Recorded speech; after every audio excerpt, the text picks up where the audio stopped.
Hello, and welcome to Conversations with Nick Thompson. You may know me from Netflix Love is Blind, but on this podcast, we sit down with guests from all walks of life to hear their stories, remove stigmas, and understand what makes them tick. Hello, everyone.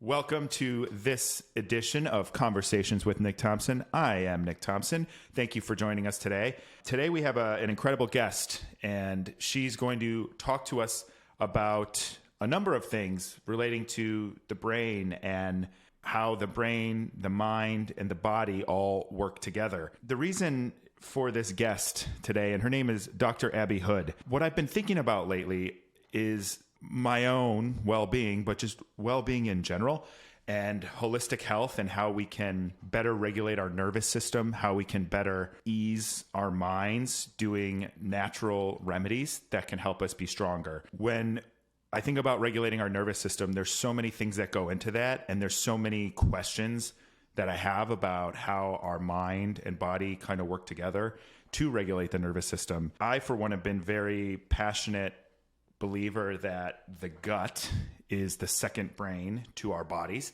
We have a lot of work to do as a society to tie all of these things together, and I've been thinking a lot about that lately.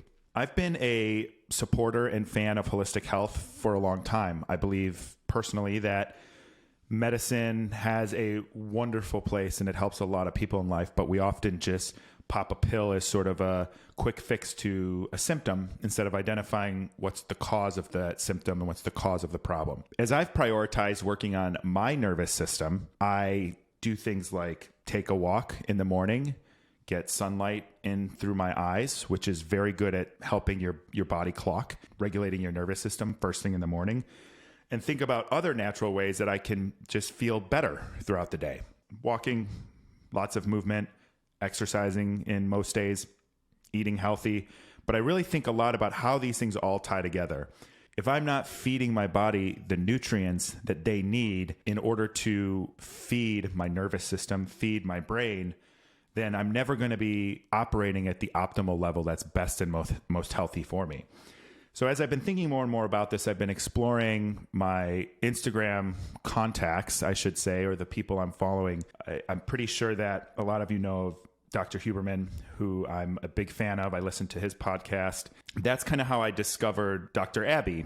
As I looked into Dr. Abbey a little bit more, asking her to come on the podcast here, I realized that she's in a very innovative space with functional neurology. And functional neurology is a topic that I'm going to let her define because it's a new topic to me. We're going to talk about the innovative techniques going on in her industry and with her patients that she does to really help understand the role that the brain plays in a lot of functions of our body. Additionally, she's a brain health and mental health expert. She's also a chiropractor. And so she's very, very dedicated to understanding how all of these things work together and how each individual person needs specific types of treatments and therapies based on what they've gone through or based on their specific injury. She has a wonderful story of how she fell into this industry and how she really creates a safe space, not just for her patients, but as a way to be innovative in the way that she treats them and helps them achieve the best possible outcome and life by repairing the way that their brain works and the way that their body, mind, and brain functions all correlate together.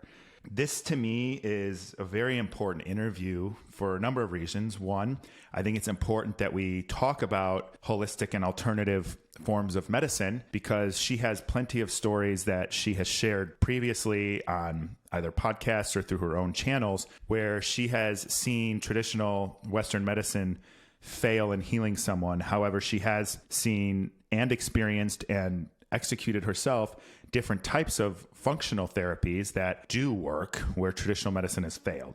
So I think those are important conversations that we as a society need to be more open to having and change the mindset that there's a quick fix for everything and we just got to treat the symptoms without ever treating the cause. We're able to have that conversation today. We're able to learn about Dr. Abbey, but more importantly, able to open up the door to a conversation about alternative forms of medicine so that we can really help people who are suffering from traumatic brain injuries or any type of mental health challenges that may be inhibiting them to function in society the way that they desire to. I also hope that we can hear some innovative stories about, and I believe most importantly, that we need to open our minds to hear some of these stories, but also to hear some of these theories and some of these practices so that we don't find ourselves always looking for that quick fix or that pill to stop a pain or a symptom without ever identifying what's causing it. So I hope today that we are able to really dive into alternative forms of medicine, alternative forms of treatment, and understand the impact that these have had on people's lives while other traditional methodologies have failed. And I hope that we work to remove a little bit of the stigma around alternative and holistic health services. But most importantly, I hope that we learn a little bit more about our mind, body, and brain connection so that we can really work to live happier and healthy lives, and we can help regulate our own bodies and our own systems, learn some good practices to help do that. And then, of course, ultimately get to know Dr. Abbey as a human being and the wonderful work that she's doing. So thank you, and let's get to that interview. Today we have Dr. Abbey Houde joining us here. She's a doctor of chiropractic medicine, certified brain health professional, and a diplomat in chiropractic and functional neurology. Also, she's an alternative holistic health expert. Dr. Abbey, thanks for coming on the show today. Thank you so much for having me. Yeah, it's my pleasure. How's your day so far? Day has been good. Happy it is a Friday. So Same here. Yes, Me too. yes. It's been a long week. Do you have anything fun planned for the weekend? Nothing, which I'm happy about. Yeah. Me too. How about you? I've got Yeah. people are trying to trick me into all sorts of things this weekend, and I don't think I'm going to do any of them. I'm sure. Sometimes doing nothing is just what the brain and body needs. Oh, I totally agree. Totally agree. So for starting off today, I like to ask a couple small talk questions just to break the ice. And you're welcome to reciprocate if you feel the need at any point. We'll just keep it conversational. But considering where you are and what you're doing with your career and with your life and your passion, I'm curious, what did you want to be when you were growing up? You know, that's a great question because I feel like I've kind of accomplished it in a different way. What I wanted to be when I grew up was an artist. So I wanted to do things like drawing, painting, but I was never good at it. So that dream was crushed at a young age. But I think the cool part about my career and kind of how it is turned is I get to be an artist by using more natural modalities to help heal people. And I think that's an art in itself. So some could say I'm an artist in that way. You know, it's interesting that you put it that way because that makes sense because I was listening to a podcast that you were on and they were describing you as someone who gets very creative in the way that you treat your patients and that you're really good listening and kind of creating a comfort zone. So it is an art.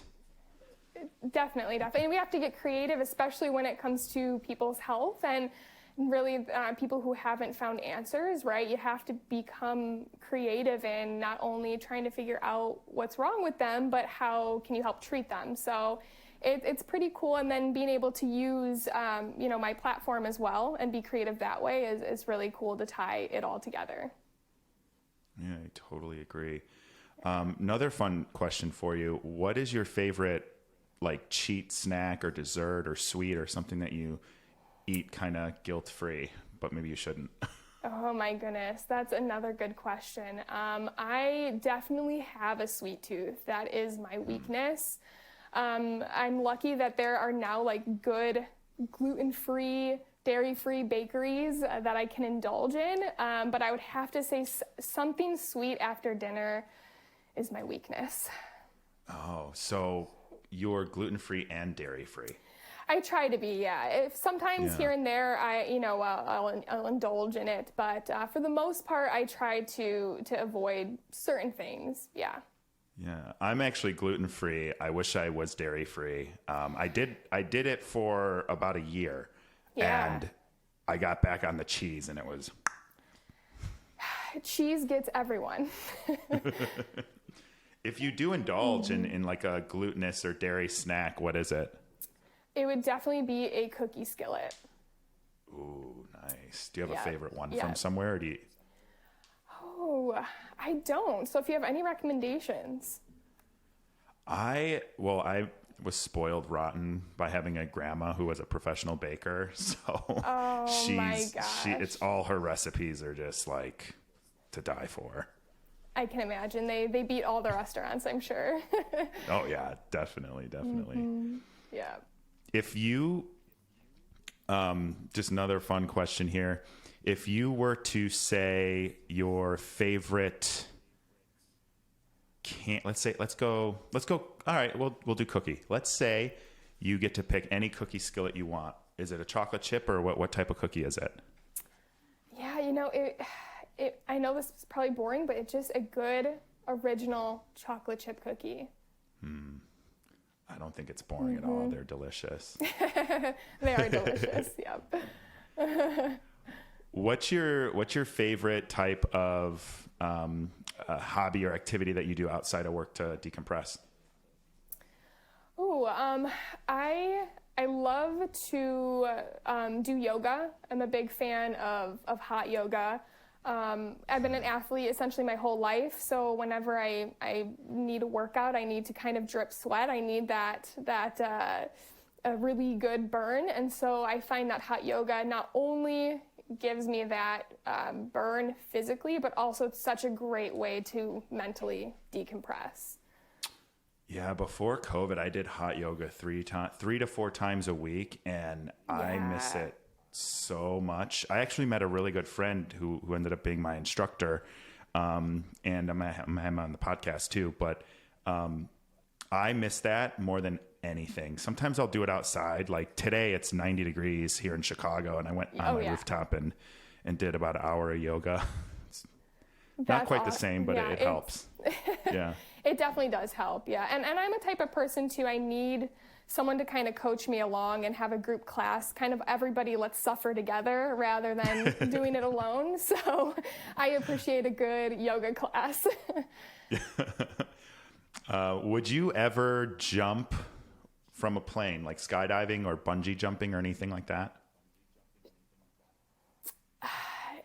I hate to say never, but it's pretty close to a never. Heights and that stuff terrifies me, but there's a lot of things that I've said I would never do in my life, and as I got older and kind of broke through those fears, I've done. So I can't say never, but I'm definitely not going to do it this weekend.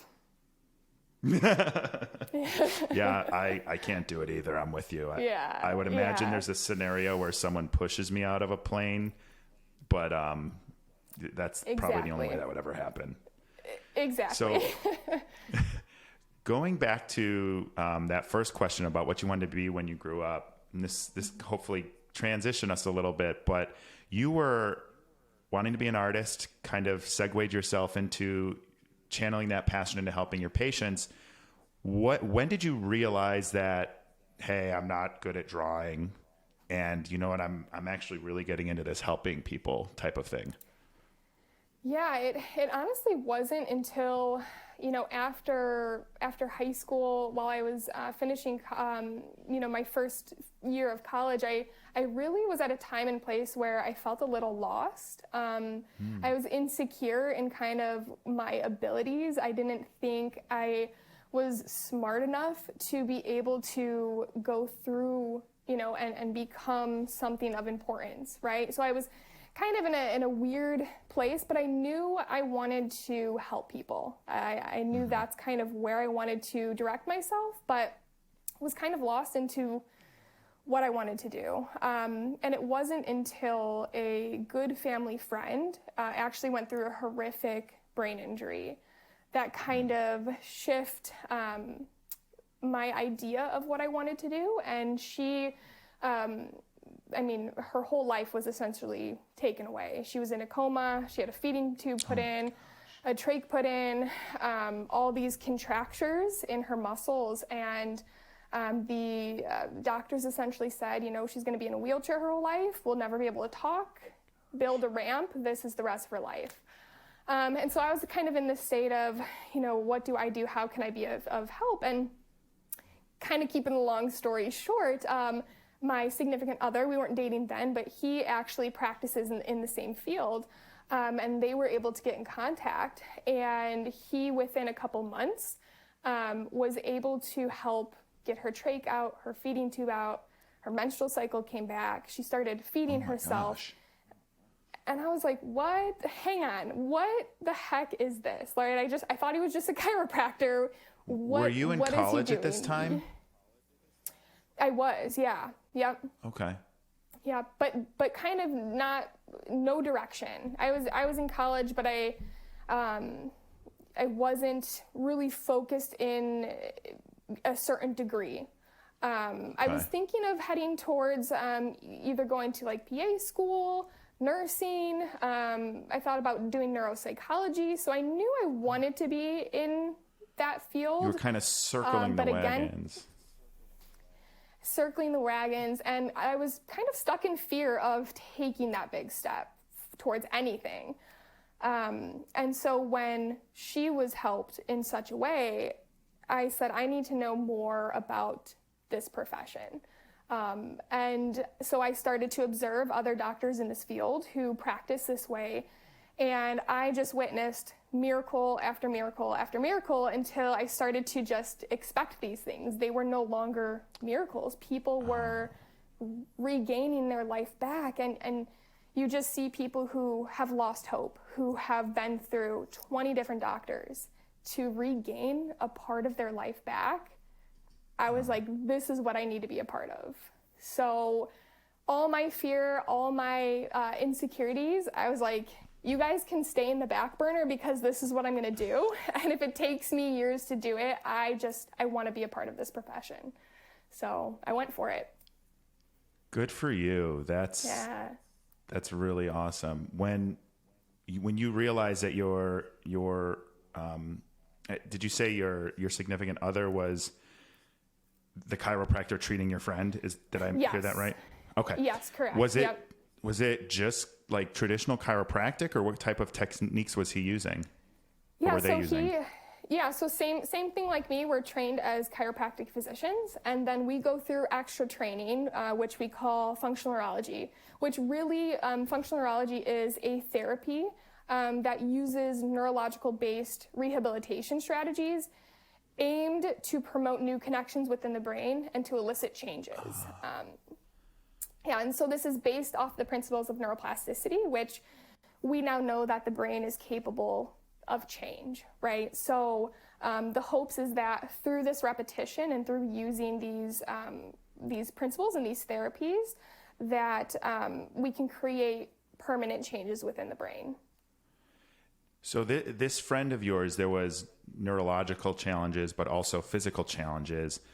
So how did you start to notice those were working together? Were there specific signs that you noticed in behavioral changes or health changes? How did you know that they were kind of working together? Yeah, definitely. After her going to doctor's appointments, when the doctors essentially said, you'll probably need a feeding tube for years, if not life. You'll probably need this trach. We don't know if you'll ever be able to use your hands to feed yourself, And when she started regaining some of these fine motor skills, and they were able to take the trach out, and she started feeding herself, and even things like her menstrual cycle coming back, right? Those are all things and signs that we're starting to wake up areas of the brain, and they're starting to work how they should, right? And of course, with a lot of different injuries, there's going to be some permanent damage that exists. So, she still has a lot of these physical disabilities, but the fact that she was able to regain a chunk of her life back that essentially she was told she never could, that's huge.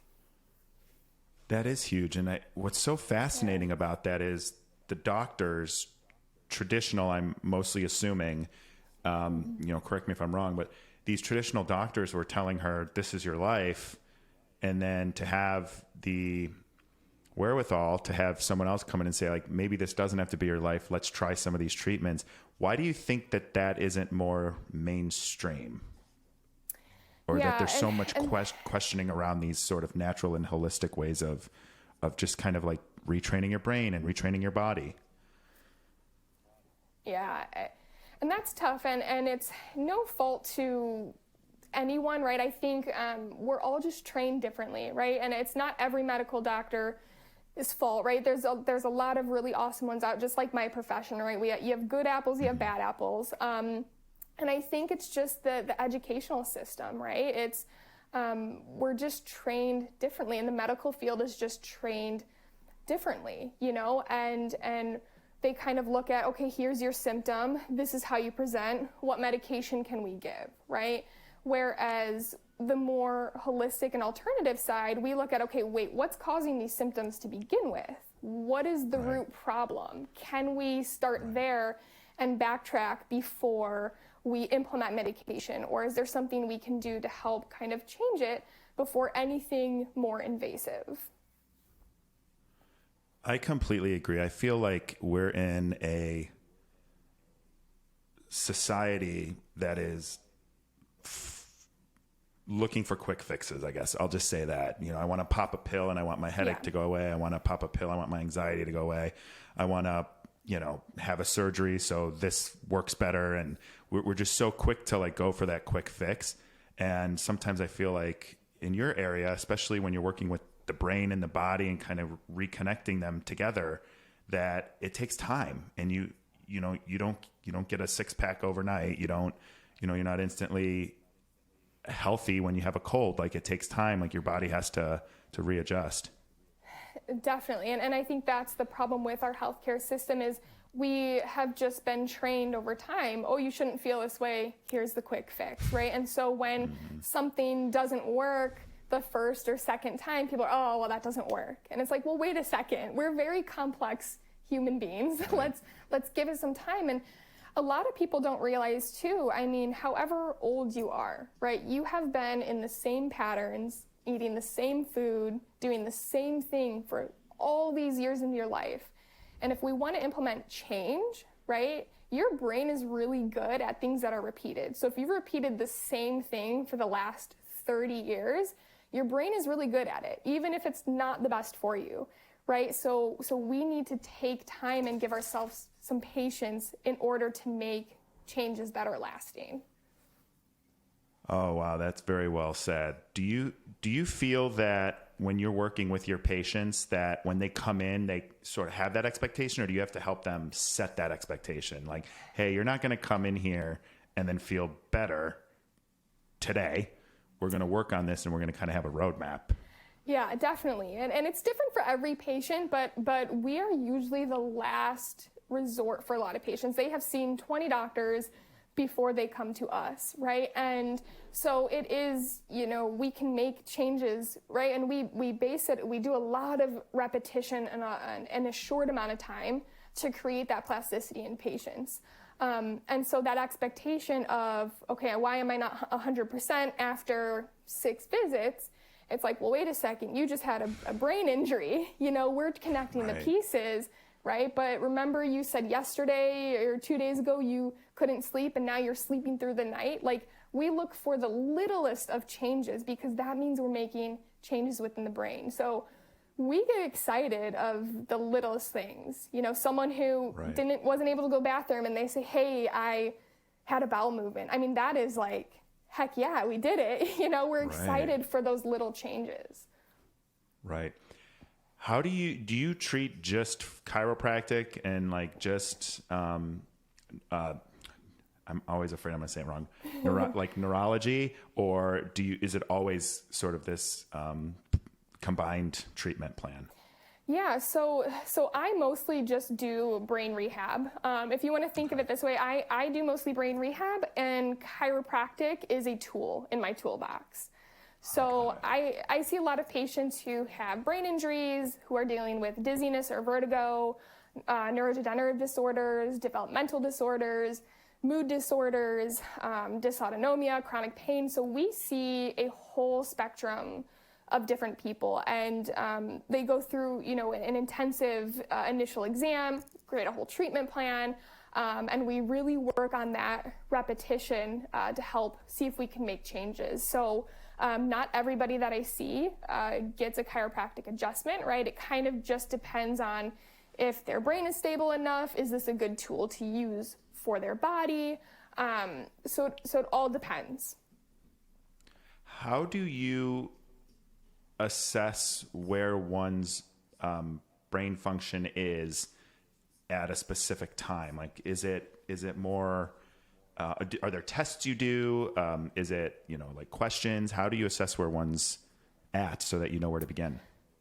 Yeah, so every patient that comes and see me, the first thing we actually run them through about a 3-hour long initial examination. So we're testing their balance. We put goggles on their eyes and we test eye movements in all different sorts of directions. The cool part about the eyes is they're actually a direct extension of our brain. So during embryonic development, the retina and the optic nerve actually outgrow as the developing brain. So as the brain's developing, that's a part. So I always think it's cool that the eyes are essentially the only part of the nervous system that we can actually look into non-invasively. So we do a ton with eye movements, a ton with rehab with that. And then we also go through a whole neurological physical exam. So we're testing anything, like I said, from eye movements to balance to reflexes to sensory. You name it, we're testing it. And then they also go through a cognitive-based test as well. So we look at kind of every single area of the brain, how it's functioning.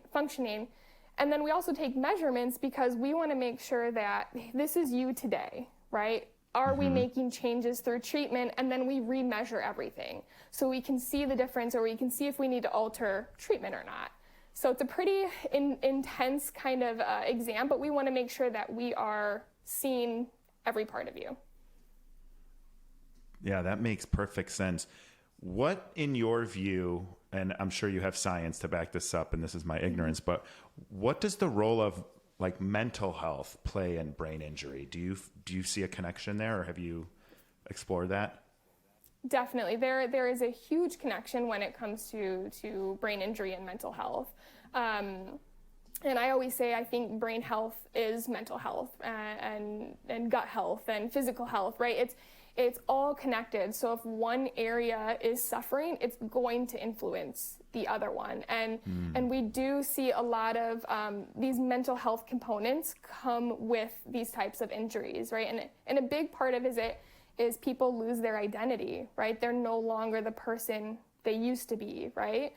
Or even in the other side of healing, right? Sometimes people start to feel better and they don't know how to feel better, right? Because they've been sick for so long. So there is a huge mental component to having these types of injuries. Yeah.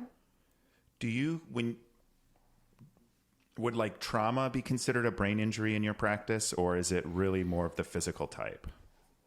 Definitely. I think any type of trauma, whether it's physical or mental or emotional, right? Because there's enough research and studies out there that, areas of the brain change if, even a child goes through some emotional trauma in their life. And so if those areas change and are different as the brain is developing, we usually see those kids more at risk for drug addiction, alcohol abuse, and mental disorders, right? Just because at an early age when their brain is developing, it's being interrupted essentially by things that our brain shouldn't have to go through, or things that our brain are trying to adapt to as a protective mechanism. But as we get older, right, it's a hard time to kind of have to navigate and deal with what went on with that.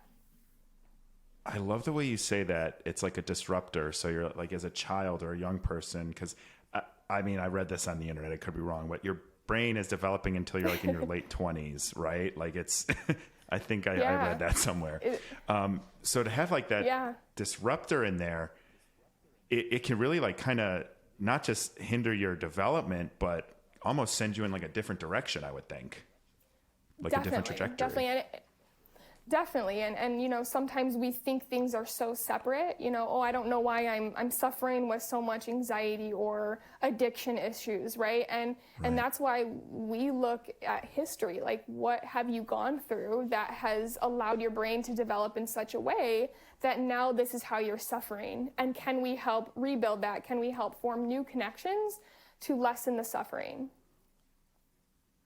Yeah, that's really good to hear. I think too, one of the, I have had, I've suffered from depression. I've been dealing with it since I was a kid. I didn't really know what it was at first until I got a little older. But when I think to the first time I told my therapist, I was 21, and the initial instinct was to, go to your doctor, like your primary care physician. And God bless all of these people, mental health professionals in general are doing, they're not just dealing with their own mental health, they're taking on others. And I know they learn tools and stuff, but especially the last couple of years, they're just really doing amazing work to keep society functioning. But her response to me was, well, you should go to your primary care physician and get an antidepressant, which I did because I was ignorant and I didn't know what to do. And there's so many things that you can do to help regulate your nervous system and regulate your body. And one of the things I know you talk about, which I've just in the last couple months become a big proponent of, is getting direct sunlight in the morning, right through your eyes, which you said connect to your nervous system, which I low-key didn't really know that that's what that was happening. But yeah, do you want to talk about that? How you can help your nervous system, your mental health, just by doing simple things like going for a walk in the morning? Yeah, and it's all about going back to the basics, right? And and some people get frustrated, right? And I totally get it where, oh, I'm anxious and I went on a walk and it didn't work, And that's the thing is you have these basics, you have this foundation, right? And the foundation are things like, hydrating, drinking enough water, getting sunlight in the morning, meditation, breath work, exercise, movement, community. These are all things that are your foundation, right? And if we have a good foundation, then anything that comes our way, our nervous system is better able to handle it, right? And so we have this basic foundation that we can do these basic things every single day to help keep that layer nice and strong. And then when we have a good foundation, right, of course, there's so many things and so many factors that play a role in our life. And that's why we have other specialties. That's why we have therapists or chiropractic neurologists or acupuncturists or massage therapists, right? You name it, we have people to be able to help, right? And I think there's that whole stigma against getting help or trying to do it on your own, right? And I say the things you do on your own is you create that foundation, but then have other people help you, right? And to just make that foundation even that much more solid. I couldn't have said that better myself. And one of the things you mentioned there that reminded me, I listened to you on the Brain and Mental Health Connection podcast, I think from a few months ago, is that your office that does that, right? That is our office, yeah. Okay. You were one of the segments in there, you were talking about movement, and it doesn't have to be exercise. It just has to be moving, get your body moving, reduce inflammation, all of those types of things. Can you talk about that a little bit? What do you mean by, movement helps? Every movement helps. Yeah, every movement, right? People say, oh, I can't go out and exercise. I don't have time. Even if it is 10 minutes, right? Even if you're just walking, right? We are made to move. You want to grow your brain, you move, right? You see kids, they're running, they're playing. Kids are spinning in a circle and people are, oh, why are they spinning, right? They're growing their brain. They're working that vestibular system, right, to grow their brain.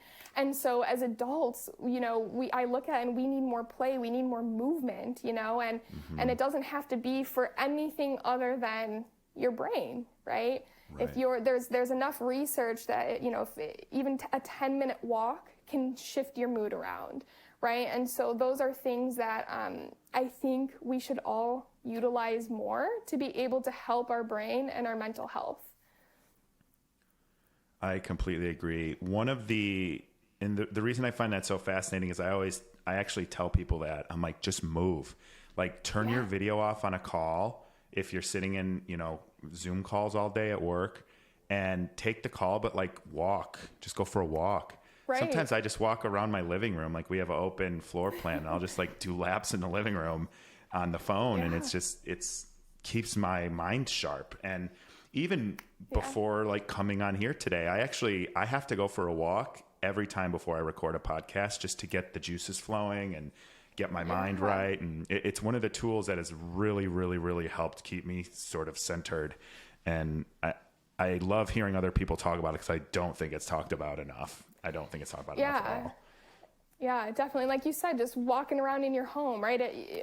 Try to hold a 30-minute plank, right? It can be any little thing as long as you're moving. It's going to help you out. Did you say hold a 30-minute plank? Did I say 30-minute? I meant 30 seconds. Oh, okay. I was like, oh my gosh, 30 minutes? You must have the world record. You don't hold a 30-minute plank?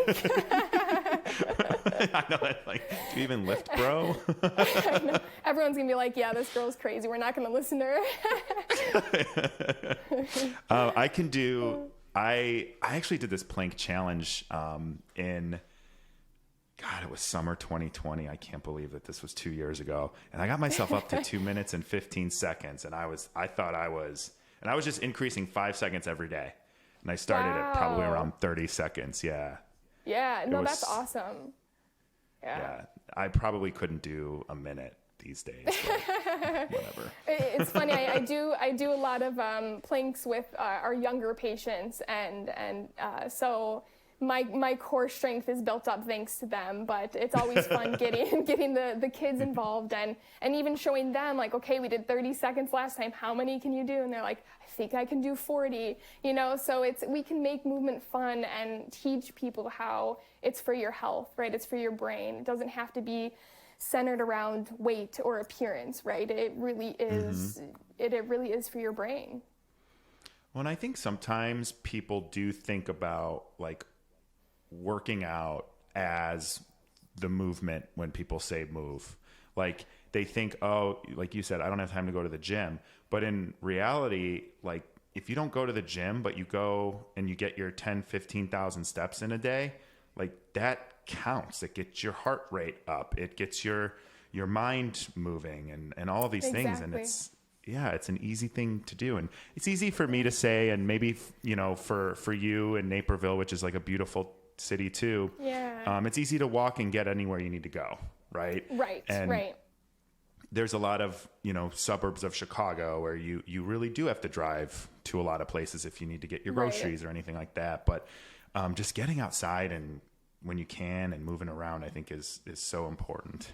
It is. And I see a lot of patients who movement can be really hard for them, right? Especially my patients who suffer from like dysautonomia, where they stand up and their heart rate spikes to 130, and so for them, movement has to be, baby steps, or they have to be lying flat, to do it.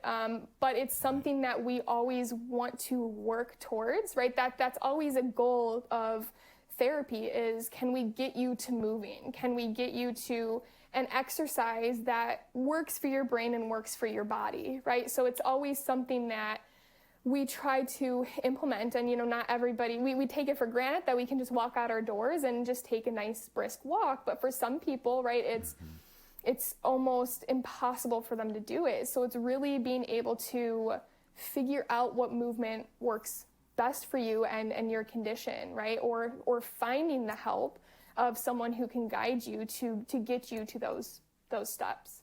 So dysautonomia, it's kind of like umbrella, and there's a lot of different dysautonomic syndromes that fall underneath it.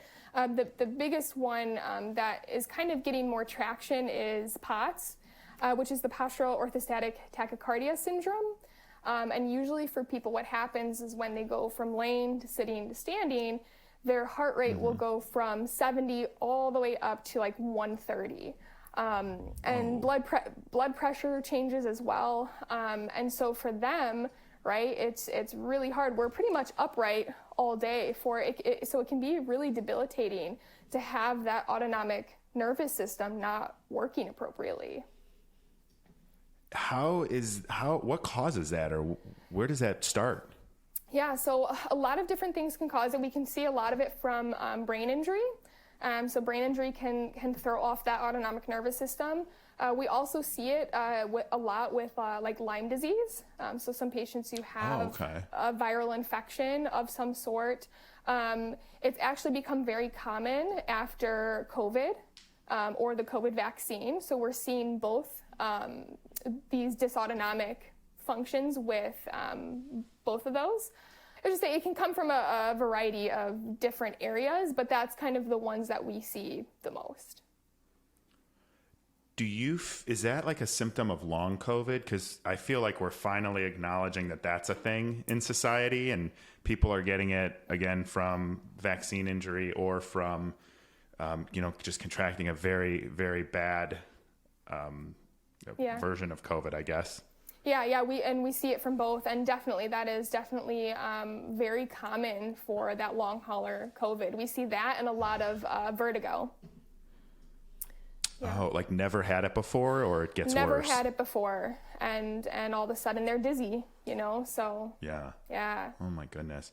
How do you go about treating someone who comes in from like a long COVID type symptoms?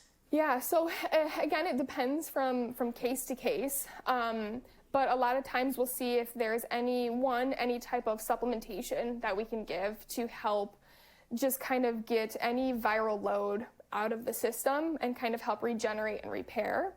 And then other things we work on depending on kind of the areas of the brain that it has affected for them. So we do a lot of different things with like balance and gait exercises, eye exercises, vagus nerve stimulation, parasympathetic nerve stimulation. So our parasympathetic nervous system is that rest and digest that helps with the immune response. So anything that we can do to put you more in that parasympathetic state to try to help heal the body, we do. We also do a lot of like photobiomodulation, so like red light therapy. That can be very healing to the system. Even like hyperbaric, right? So oxygen therapy. So everything to try to help kind of take the viral load off of the system and help regenerate and repair those connections that have essentially been damaged or interrupted. So I have two follow-up questions. I'm going to ask them both, so hopefully one of us remembers the second one. Okay. But the first one is, are you finding that folks that do have long COVID symptoms still have viral load, and that's what's causing it? That's a great question. The second one is going to be about red light. The second one's just going to be about red light therapy, but please, you can answer that one first. Okay, yes. It all depends. Sometimes we see patients where they're a few weeks out, right? And so there is still that kind of, what you want to call that, like cytokine storm or that viral load, right? That just kind of attacking their body, right? So it's important to do things to help kind of decrease that inflammation. Other people's, right, it can be just that it's created this chronic inflammation within the body, and so our goal is to help reduce that. Wow. And then with red light therapy, I actually have just in the last 2 weeks learned that exists and kind of what it is. So do you mind explaining like what is red light therapy and how do you use it in your treatment, and what types of impacts does it have on an individual? Yeah, so red light therapy is really awesome for healing and repair, right? So every light has different types of wavelengths that can impact different cells, tissues, and organs, and red light in specific helps kind of modulate and repair those types of tissues that are damaged. So we can do things that we have red light that we put on top of the brain. We can have it on specific areas that we're trying to target. There's a lot of different red light therapies out there that you can use, but we specifically use them and find it really successful, especially with patients who are suffering from any type of infection, viral load, things like that. Wow. Is that something that people can do on their own, or is that strictly like a medical professional that you need? Yeah, no, there's a lot of really cool either like boards that you can use. There's headsets that you can buy. So anybody can purchase them and use that as therapy. A lot of people will buy the boards and just kind of have it lit up while they do their exercise, while they sit on the computer, right? So you're getting that therapy while also implementing other things, which is really cool. Does it counteract the blue light you're getting when you're staring at a computer or a TV or your phone? Yeah, it can help, but not necessarily counteracting it. Yeah. That would be nice. Right. That would be listen, nice, I'm going to have the red light here to just kind of counteract the blue light. Yeah, it cancels out. Right. Yeah. Do you have any?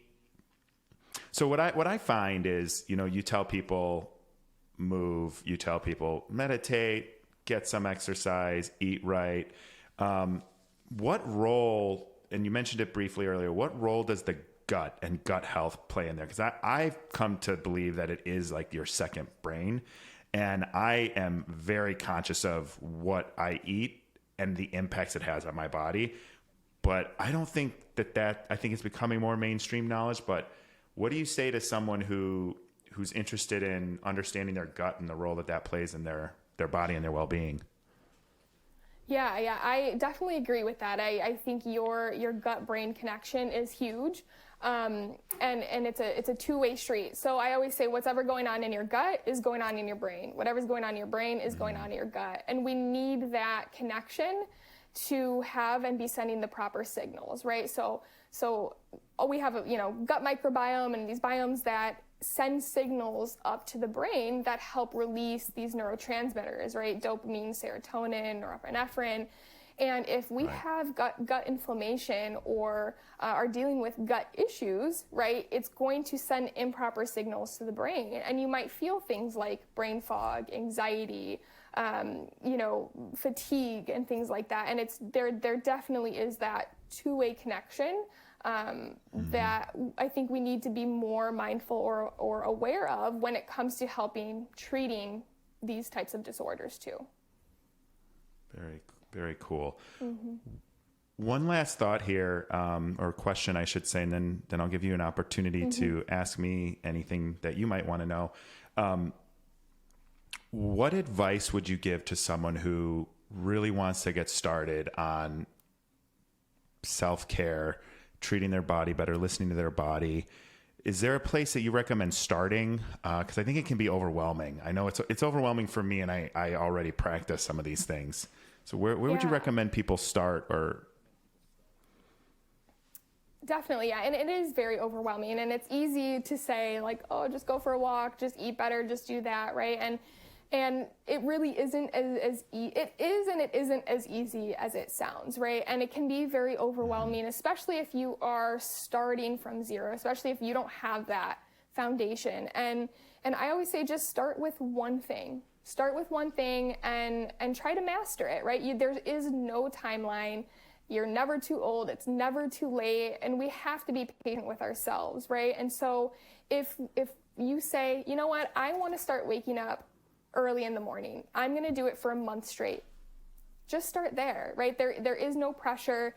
There is no competition. It's just you, right? So giving yourself that patience and starting with one thing, it's just going to keep that ball rolling and make you want to do more things to help take care of your brain. Absolutely. I love that. I think too, for some people, they don't have like the support system, right? So, or they don't have the friends that they need to support them or the family they need to support them. And I think by starting with one thing, it's a great way to, like you said, master it. I think that's fantastic advice. Definitely, yeah. And it is hard, right? It's hard if you don't come from a good community or a supportive family or things like that, but there is the support out there. We never have to feel alone. There's a huge community, whether, you find them in person or through the internet. or even finding a doctor to support you, a therapist to support you, right? You definitely don't ever have to go through it alone. How do you feel, or how do you keep such a positive community in your social media? You have, I think, 170,000 social media followers, and it's a very positive environment. Everyone seems to be relatively supportive of one another, and you share a lot of content that kind of stimulates that. Yeah, which is crazy. I never imagined so much growth, and it's so exciting to have, all these people wanting to better their brain. And I try to practice what I preach, and so I try to put out content out there that, one, is not only educational, but easy to digest, because I know how overwhelming it can be. And I've also been on the other end of feeling lost and anxious, and my diet was garbage. And, so I'm coming from a place of understanding of what it takes, and understanding that we are so much more capable of what we think. And I want people to feel that when they come to my page, that this is a source of community, that you can always change your life, you can always change your brain, and it's never too late. And just give people that hope that you can do it. Yeah, that's amazing.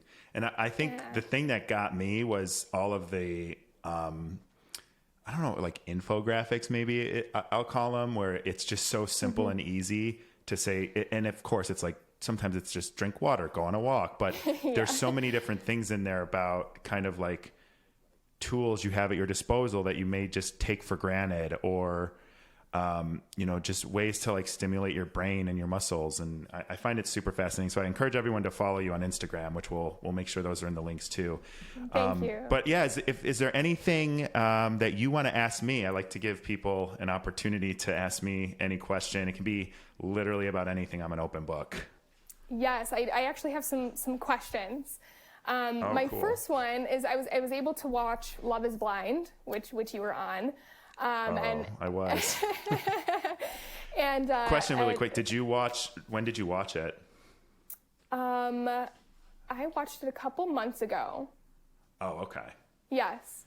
I feel bad if people feel like they need to watch it to talk to me, because they definitely don't. No, I definitely No, I definitely watched it, and then when you reached out, I was like, oh my gosh, I do know you.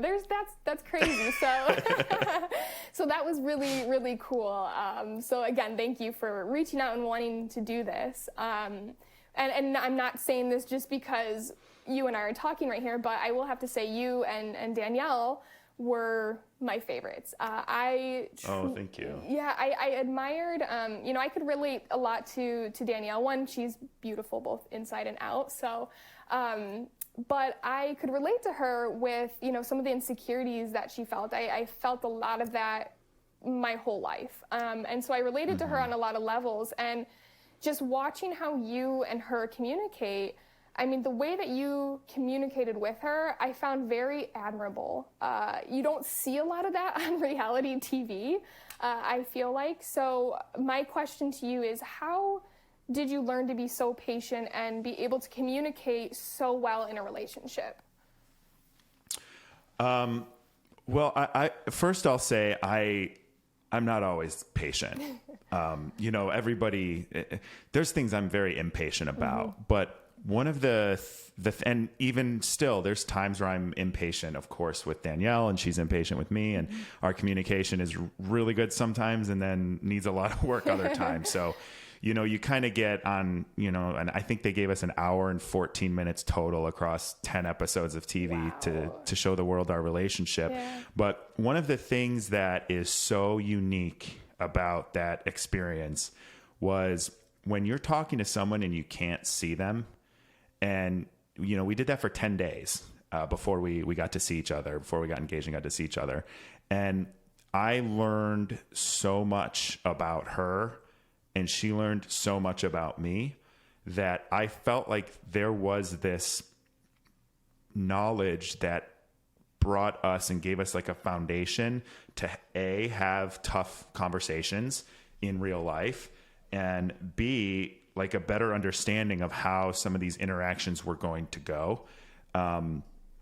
And again, like I'm not always patient, and there's a lot of times where, I don't know how to react when she's upset or when she needs something.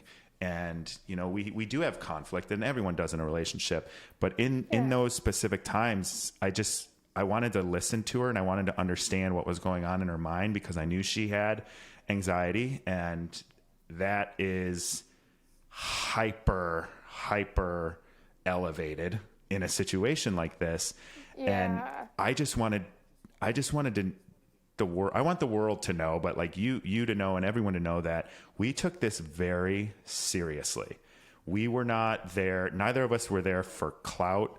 We honestly thought we were going to get sent home before Mexico, because we were so boring and we really just talked about normal things all the time. And we were kind of thinking like, okay, well, this will be a great story. We'll get a nice 2 minutes on Love is Blind, and then we'll be able to live our lives like normal people. But it came from a place of wanting to understand her and continue to take what I knew about her already and learn more about her. And I think that it's the same for her with me too. I don't want to speak on her behalf, but it is. And, I'm patient with people. I shouldn't say that. I try very hard to be patient with people. And when it's someone you love, it's sometimes easier. It's sometimes more difficult to have that patience. But I'm of the mindset that people are they're doing the best that they can. And if you have a way that you can listen more, or you have a way that you can adapt the way you behave to help make it easier for them, that's something you should do. And so for me, with her, and I know her with me, like, we just try to listen to each other and hear the other person's perspective, try to put yourself in their shoes, and then do the best you can to come to, some sort of understanding of how each other's feeling.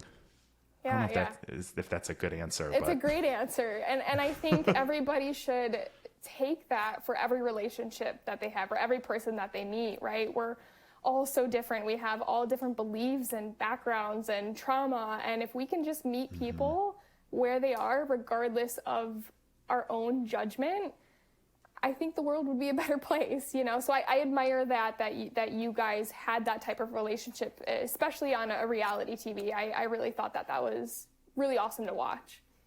We appreciate that. And one thing too, one of my inspirations for talking about some tough subjects on this podcast is the way that she's so open about her challenges and open about what she what she does to take care of herself.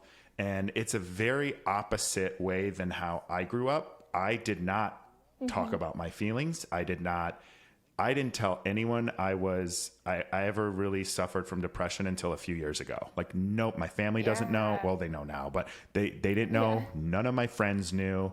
Even my therapist was like, well, I kind of suspected, but you never really said it. Oh, no, yeah. And so, it's like one of those things where I admire her openness about things, and it helps me be more open too. So it gives us like that sort of common ground that we're trying to be better for ourselves so that we can be better together.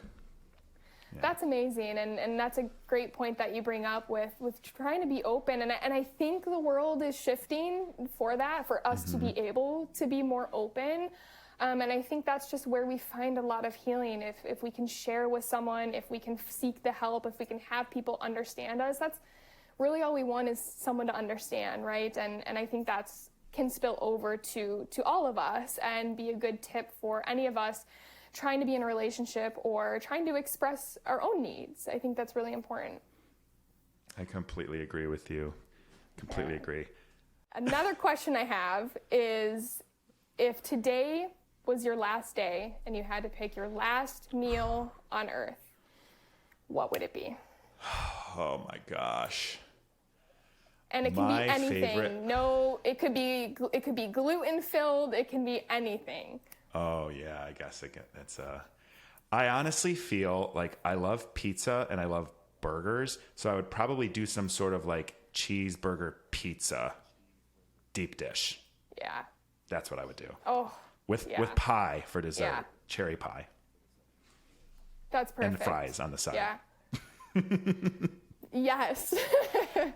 That's a great pick. I don't know. If it ended up not being the last day on Earth, my arteries might make it my last day on Earth anyway. Exactly. Exactly. Yeah. And then my last question is, what made you want to do this podcast? Good question. So I've been wanting to have a podcast for a long time, and what I realized, thinking back to even the show, is that I really like asking questions. I question everything. It's like a personal motto. Like, don't listen to anyone tell you how things are or how they should think. Like, ask questions, challenge what they're thinking, and open up discussions. And so that was kind of the idea behind this, was that I wanted to remove stigmas and use this platform that I stumbled upon and use it for something good. So I want to just talk to people and find out what makes them tick, what are they passionate about, why are they passionate about it, and remove these stigmas and stereotypes that we have about people, because they're so damaging. And they're not just damaging to the people that we're stigmatizing. The people that are stigmatizing people who are projecting in a lot of cases are damaged too. So we're all just like causing trauma to one another, when in reality, like, we all want the same things. Like, we all want to be healthy, we all want to be happy, and we all want to live our lives and not have to worry about, where our next meal's coming from, or worry about, someone, having something horrible happen. We all really want the same thing. So I just want to be able to have open conversations about things that people are stigmatized on, or people have preconceived notions on, and open that up to the world and give everyone the opportunity to listen to it. So I think, like, today with you, we've had a great conversation about all sorts of things that I didn't really know about, neurology and putting the brain and mental health and tying it into your body, and all of this stuff that I think so many people still think chiropractors are quacks. Like, I still have people in my life that talk like that. And we have to stop that, because you're doing amazing work. You're helping change people's lives and save people's lives that probably thought their lives were over, even if not literally, in a figurative manner. And you're giving them back functionality to participate in society in a way that is meaningful to them. And so that's the motivation of it. Like, let's have these real conversations. Let's challenge the narratives that are out there. Let's challenge the stigmas that are out there. Let's stop stereotyping, and let's listen to one another a little bit more, so that we can all come together and make our world and society a better place. I love that, and I'm so honored to be a part of that, and even just to feed off that a little right, there's so many stigmas, especially with my profession, and I always like to put it in perspective for people, right? If you've got a bad haircut, that doesn't mean you never get a haircut again. If you get a bad massage, that doesn't mean you go back to that same person, right? If you have a bad doctor, right, we put people in these categories because of either videos we've seen, bad experiences, pictures, right? And there's bad apples in every profession, but there's also really, really good ones. And it just takes time to find your person, find your people, and don't just give up or put people in categories just because of one bad experience, right? So there is, I'm again honored to be a part of this, and love that you're trying to change that and open people's eyes to less judgment and more help and openness and understanding. Yeah, I appreciate that. And I genuinely appreciate what you're doing and the work you're doing. I didn't know how extensive it was. And one thing I just want to say, and this is a compliment, I hope it comes that way. I didn't know until I started researching you a little more for this show that you're like such an active participant in changing people's lives. And you have this wonderful content on your Instagram. So it's really, really good to see that you practice what you preach, and you're really out there helping people helping people to live better lives. Like, I love that and appreciate that. Thank you. Is there? Yeah, absolutely. And anything that you want to pitch or present or share as we close out here?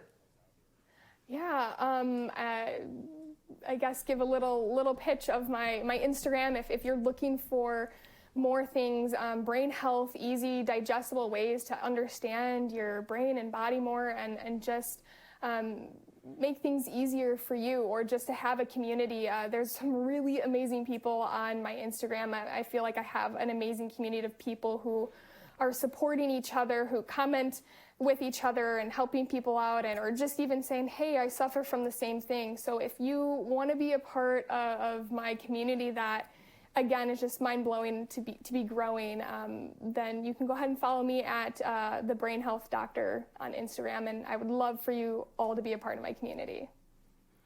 And we're going to link to that too, so you'll be able to get that Awesome. right in the show description or below if you're watching us on YouTube. Cool. Well, thank you so much, Dr. Abbey. You were a wonderful guest. Thank you for sharing your story and your passions, and keep doing what you're doing. The world needs more people like you.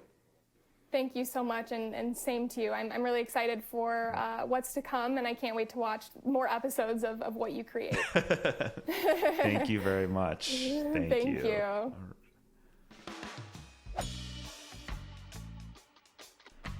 Thank you for joining me on another episode of Conversations with Nick Thompson.